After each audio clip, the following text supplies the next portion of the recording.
దోశ చూడు టేస్టీగా ఉండు, ట్రై చేసి చూడ వెరైటీలు ఉండు.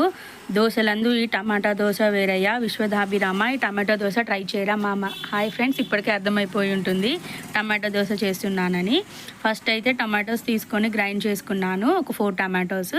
నెక్స్ట్ 3/4 కప్పు బియ్యం పిండి, 1 కప్పు బొంబాయి రవ్వ, 1/2 కప్పు పెరుగు అయితే తీసుకొని, నెక్స్ట్ వచ్చేసి ఒక 3 టేబుల్ స్పూన్స్ ఆఫ్ శనగపిండి అయితే వేసి మళ్ళీ మంచిగా గ్రైండ్ చేసుకోవాలి. కొద్దిగా సాల్ట్ కూడా వేసాను.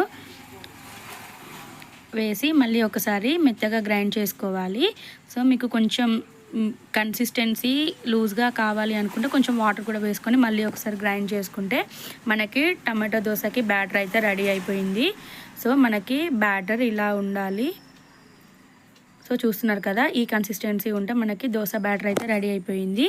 నెక్స్ట్ ఒక పెనం పెట్టుకొని హీట్ చేసుకోవాలి.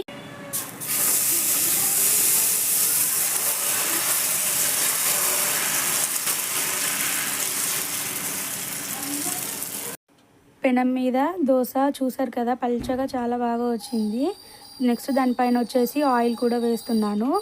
వేసి ఫస్ట్ 2 మినిట్స్ హై ఫ్లేమ్లో, తర్వాత ఒక 3 మినిట్స్ మీడియం ఫ్లేమ్లో ఉంచితే మన దోశ అనేది మంచిగా కుక్ అవుతుంది. సో చూస్తున్నారు కదా ఎంత ఈజీగా వచ్చిందో దోశ. సో మనకి ఇక్కడ టమాటా దోశ అనేది రెడీ అయిపోయింది.